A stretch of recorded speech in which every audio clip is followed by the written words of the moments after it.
Garden of Tomorrow is located in Norfolk, Virginia at the Norfolk Botanical Garden. It's next to the largest rose garden on the East Coast and is a conservatory to basically house the world's threatened, endangered, and rare plant material and try to be a sort of a Noah's Ark idea that, or a depository to where if critical habitats are really threatened and become totally degraded in the future and these species are lost in the wild, that we actually have the ability to go out and repopulate or help to reestablish degraded habitats around the world.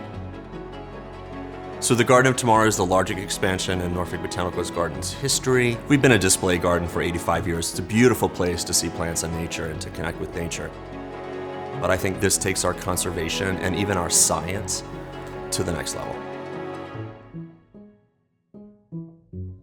The Green Collaborative is a landscape architecture firm in the Valley, Phoenix, Arizona. We try to think of ourselves as a bit of an incubator, so if we can get good, talented people in here and let them follow their dreams, we think that that's gonna, make us as a better firm as well. We had met Matt later as part of the group when we were thinking about hiring them, and I was just blown away, and at that point it was yes, without a doubt. On our end, not only are we helping out with the general circulation and making sure everything flows smoothly, but also creating an experience, I think, is really where we come in. I feel like I'm getting a chance to terraform a landscape in the desert from scratch.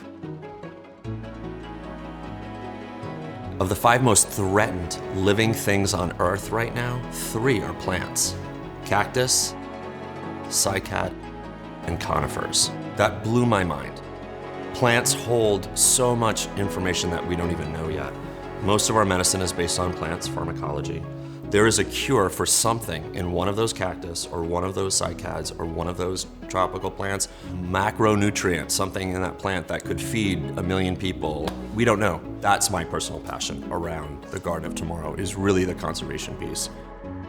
Right now I have 500,000 people coming to the garden. We expect it probably to go up to 750,000 once Garden of Tomorrow opens. So we're collecting, we're protecting, but we're also sharing that collection with the public. When we did some of this feedback from the gardens on these planning workshops, the number one word that kept coming back was immersion. We want to feel immersed in somewhere else. So I think in the desert biome, for one, really excited about the sort of curvilinear walkway that we have and this feeling that the landscape is kind of rolling underneath your feet and almost like we just landed a pathway on top of an existing, desert landscape, basically. Treat people like water is kind of one of my design metaphors, and so it's basically a canyon that we created. So I want people to come in and really feel like they're in a canyon.